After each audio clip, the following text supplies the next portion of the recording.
Good afternoon mga kasabsabers. Nandito po tayo ngayon sa EDSA Muñoz.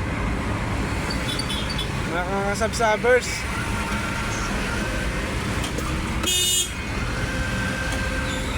nandito po kami ngayon, pauwi na po kami sa Malabon. Mga kasabsabers,